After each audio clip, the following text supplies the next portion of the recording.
এই উম্মত জাহান্নামে যাবে, কিন্তু হাতকড়ি থাকবে না, পায়ে বেড়ি থাকবে না, গলায় ছিকল থাকবে না। এই উম্মত জাহান্নামে গেলেও চেহারা কালো হবে না। জাহান্নামীদের চেহারা কালো, উঁচু হুম্মসওয়াদ্দা।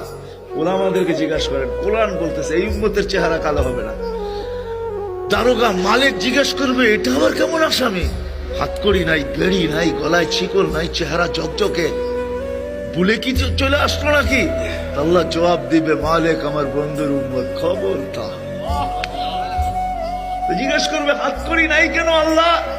তো বলছে, এই হাত জীবনে একবারও যদি উঁচুতে ব্যবহার হয়ে থাকে, এই হাতে হাতকড়ি লাগে না। পায়ে বেড়ি নাই, যেই পাও জীবনে একবারও আমার ঘরের দিকে হাইটা গেছে, ওই পায়ে বেড়ি লাগে না মালিক। বলে, চেহারা কালো হয় না কেন? বলে, যেই কপাল একবার আমার কুদরতি পায়ে লাগছে, ওই চেহারা কোনোদিন কালো হয় না। ওই গলায় কোনোদিন বেড়ি লাগে না। 3 জায়গায় আগুন লাগাবে না, চেহারা, হাতে, পায়ে, বাকি শরীরে লাগায় দাও। মালিক আগুনকে বলবে, খুশি ধরো। আগুন আসবে ধাউ ধাউ করে ধরার জন্য।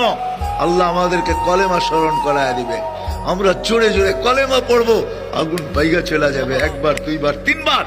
মালিক রাগ হয়ে আগুনের উপরে কোড়া চার্জ করবে, লাঠি চার্জ করবে। ধরিস না কেন?